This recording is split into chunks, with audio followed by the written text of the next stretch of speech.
Thank you for joining us today. If you're new to Heartline, then this gentleman on the other side there may be new to you. If you're not, then you know him well. Today, I'm hanging out with Moise Medor. I'm in Arizona in the United States, and Moise is in Port-au-Prince, Haiti. And thank you for making time today, Moise. I'm glad that you're here and that you're well. How are you and how is your family doing? We thank you, Dave. Thank you for getting this opportunity to talk a little bit with us. Thank you so much. Yes, we are doing well by the grace of God. My family, my son Samuel, he's almost 2 years right now, and my wife Janice, both of them are doing well by the grace of God. Only a little bit scary thinking about how the situation is going in Haiti. We are a little bit scary to see because next year, I mean September, Samuels will be able to go to school. We are thinking about all the situation that happen in this country. Yeah, just the idea of trying to raise a family and the things that come along with that are different when things are so unstable. The last time that we spoke was April of last year, and things were, I mean, we've spoken in between and we've done a few interviews and you've helped translate a few interviews, but the last time we spoke to you specifically about the situation in Haiti was April of last year. Here we are almost a year later. How do you feel things have changed between then and back in April and now, almost a year later? Are they better? Are they worse? Unfortunately, it's getting worse. It's getting worse because you remember last time we had the interview, we had all those things going on, political problems in the country, running after government. But right now, it's like gangs stand up and then not giving most of the problem to the government, but modest problem is for us who live in the country, for the Yeah. citizen. You know, the citizens that live there, they can take your business, they break your house, they do anything wrong to you. Right. Yeah, which makes it very hard to do what you do every week, which is to visit the prisons and to visit Mephibosheth and other community, other people in your community. How challenging has that been for you, given the gang activity and the climate in Haiti? Yeah, so even though the gangs are there, giving problem, trying, but because we need to serve people, and we need to serve those kids and inside on the gates, because those kids, they don't see straight, they just see inside. And those kids, and they are not really able to do everything by themselves. They are waiting for people to visit them, to show them the love of God. So we have like an obligation, okay, to visit them. Even though when we see the street is bad, for example, the area of Guadalupe sometimes is bad, some days we can't visit them. We choose another day to visit them. We make the planification like that to make sure that we visit those kids. We visit them and we spend time with them. We do the same thing for the prison, the boys' prison, as we visit the boys' prison, and we sometimes change the day. We use some strategy to visit them. Sometimes we go on motorcycle. We do taxi like pickup truck taxi. We use those things and to figure it out. Sometimes we have the 5 guys that used to go with us. Sometimes we have them go to a different stop, and make sure that we are alive in the boys' prison to serve those kids. Because even though this country is like that, but those guys sit inside a prison. They can't see people outside. We are Yeah, the one who are outside who can bring them love inside. yeah. So in order to adjust to the unrest and the insecurity, you're strategizing, using different methods of transportation, changing your schedule, just anything to get to folks, because if you don't, who will? Yes, we just talk to the guys and tell them to be flexible for the Lord. Right. That's the word right. for the year. 2023, that's our word to start. Be flexible for the Lord. I like That's that. our word.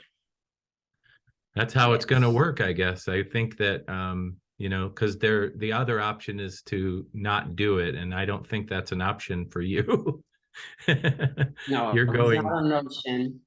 Yeah. If we stop doing that, it's like we don't give hope to those kids. Right. We don't give Right. hope to those in the prison. So we have to continue bringing hope and love to them, even though the situation is complicated. Yeah. Well, I'm so grateful that you do. And speaking of the kids, I know that the kids at Mephibosheth recently lost their founder. Is it Madame Dio? Am I saying that right? Yeah, madam, yeah, that was very sad. All the kids were sad, and so Yeah. you know, for that news, because they were pretty close to their leader. That's very Yeah. complicated. Yeah. And now that it's been a few weeks, almost probably a month, are they doing any better, or is it's taking time, I would guess, huh? Yeah, I will visit them recently, and we visit them recently. Yes, they feeling better. We spend time in prayer with them and share them the word of God. We let them understand that their leaders is in the heaven with the Lord, and Yeah. right now they need to continue to live to survive, as they have other people helping them keeping going on and keep going to school and Yeah. keep going on the life. Life is not hand. Yeah. Yeah. Yes. So, speaking of kids, I guess, tell us a little bit about, I know that the students for Heartline's partner programs did not go to school in the fall. The government said that they should not be in school due to the unrest and the safety. And then the government said that they could start up in January. And it sounds like they did for a short period of time, but then something changed. What changed for our students as far as going to school recently? Yeah, so as we know, the school supposed to be open on September. Normally in Haiti, our school open in September. We have 10 months of school for the kids, student, even university. We have a period of time to going to school to study. But you Yeah. know, as Haiti was struggling with politic problem, the kids couldn't go to school on September, October. But the government was decided for the kids to come back to school on November. But finally, some kids were able to go to school on December. And you know, most of the school in the capital was open their door for the kids to come to continue to learn. But recently, right now, because of the gang, and all the parents are afraid, especially for not for all the zone. So just let you know, not for all the zone. Right now, our kids from Cité Soleil are able to go to school. They are able to go to school from Caso. The school is open. I just talked to the director right now, and everything is working well for the kids of Cité Soleil right now. But Good. for our kids and the other zone like Kauai, Jerusalem, all those area right now are really blocked, you know, gunshot and you know problems in those area, and most of our kids left this zone, go to live in the other area to survive because of the gunshot that really get them really afraid and need to leave the zone, you know, because right now, let's pray for those kids on the zone of Kauai, Jerusalem, for God to bring peace in the zone, and all the kids will be able to back to their home and be able to go to school. Amen. Yeah. So, in essence, you know, Jerusalem, Karai, that area was where many from the city of Port-au-Prince fled post-earthquake. And now here they are fleeing again from that area that they found safety in after the earthquake. They have to flee now because of gang violence and activity in their neighborhoods. And so it's like they don't get a break. They don't get a chance. There's no break for the people of Haiti right now. No break. People are just living houses, Akaye right now, and we have Kora, Jerusalem. All those zones are really complicated right now. It's like it's getting worse and worse every day. You know, it's getting worse every day. Yeah. Most of the people go to countryside trying to flee from the gang, go to hide themselves because the gangs not only they said they will bring protection, it's not true because they will stop you, take your stuff from you, beat you down, kill you, and you're not really protected. No, certainly not. And I you bring up, that they will stop you and take your things. And it sounds like that recently happened to you. Would you be willing to share a little bit about that and what your experience was? It was Thursday. I was at the maternity center for saving group. Every Thursday we have saving group at 4 o'clock. Right now, today we card is already here. We are waiting at 3 o'clock. We're going left to go to the maternity center for saving group. And after the saving group, saving group done like 5 o'clock in the afternoon. And on the way back home, two guys really well armed, with big guns. They just stop me. They say to me, get out of the motorcycle. And they point on me and they say, come in this corner with us. And they take everything I have on me. Okay. So that was very scary. Yeah. Because that was the first time in my life I faced this struggle. I never faced that before. So because the situation right now in Haiti get us afraid, very afraid to live there. And I was they just leave me on the streets, say praise the Lord. They don't hit me, they don't hurt me with their gun. They just take they take things. Yeah. Things can go away. And I remember Jesus said in Matthew chapter 5, the verse 40, Jesus said, if they ask you your stuff, give it away.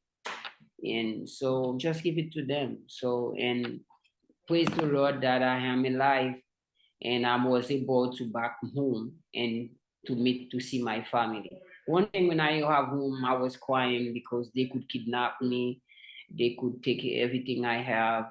They could kill me. They could do anything to us because there's no police in our area. There's nowhere you can say, help me. Yeah. Even though people in the street are working, they see me. They see people trying to take my stuff, but they can't say anything. Right. Yeah, because it's risky like for them. You are by yourself. Yes, it's like you are by yourself. So no one to help. There's no one to help. It's complicated. It's very complicated. That's I'm very so sad. sorry that happened. I'm so sorry that happened, my friend. I don't wish that on anyone, but especially on a man who's working so hard to make things better, And like you said, you can't give up because you're bringing hope and you are, doing the work. And I admire you so much. I'm so grateful that I can call you friend. I mean, I'm so grateful that you're safe. Yes. So we're not gonna give up. We're not gonna give up because we do our promises to the Lord that we're gonna serve Him until the end of our life. So we continue to serve the Lord. Serve in Heartline Ministries is serving the Lord because going to visit the people in a prison, people at the hospital, everywhere we serve in the ground, serving our people is our love, is our heart to keep serving people and keep sharing hope with them not us to be not having hope, but we are the one who bring hope. Even though the situation getting complicated, but we still are peacemaker because Jesus make us peacemaker. We have to bring hope to those that don't have no hope. Yeah. Yes. Including our enemies, huh? Yes, including our enemy, even though they would like to take us out. So never with nothing, we never know. Those guys who take my stuff could be in the boys' prison. Yeah, I could be there in a men's prison in Guadeloupe. They could be in a men's prison in Titan. I could be the one that go and share the word of God with them. They could remember my face. I was the one they took my stuff one day. I would be the one that shared the word of God with them. And through the word of God, through me, they will receive the Holy Spirit. They will receive eternal life. Yeah. That's how it is. Paul, the same thing happened to Paul. The same thing happened to the disciples. They beat them down. They faced difficulties, but they didn't give up. They keep going because we are working to face the enemy. Our bigger enemy is not man, but he's the devil. Yeah. How are the rest of the team doing with staying hopeful and positive? Do you feel that, are you able to minister to them? Are they able to minister to you? Do you rely on one another? Is that kind of how it works in an environment where it's so unstable? Yeah, they were really struggling and frustrated when they heard about that, because when they heard people just keep me and take all my stuff on the street, they were really scary and feel discouraged. And I sit with them, I said, I'm alive and I'm here and God is good all the time. So we need to continue to serve. I explained them how Paul struggling with the people, how Peter struggling with the people, but he's still sharing the word of God. He still encourage people, he still bring hope. And most of the part of our enemy will become a man of God because we are keeping going. Yeah. We keeping helping them. We strengthening them in prayer. And we pray together, and we continue to do the work and the word of God, and continue to visit those people in a prison, those people that needs help. We still bring help, not only physical help, but we also bring spiritual help. Right. Do you feel that the same energy at the education center? Are the students staying positive? I know that you may not know them all and they don't know necessarily your story, but obviously the environment as a whole is heavy and people are afraid. How is the energy or the environment at the education center? Are the students able to stay positive? Yes, I see most of the kids visit the school, and I see the kids, they come, even though the situation is complicated here in Guadeloupe, especially in Guadeloupe. This week is good, next week get worse. That's how it is. That's how it is. Today is good, tomorrow is bad. It's every day. It's an everyday thing. Okay, but we still have the kids who always come to the Heartline Education Center. They come to school, the teachers out there. We keep hope.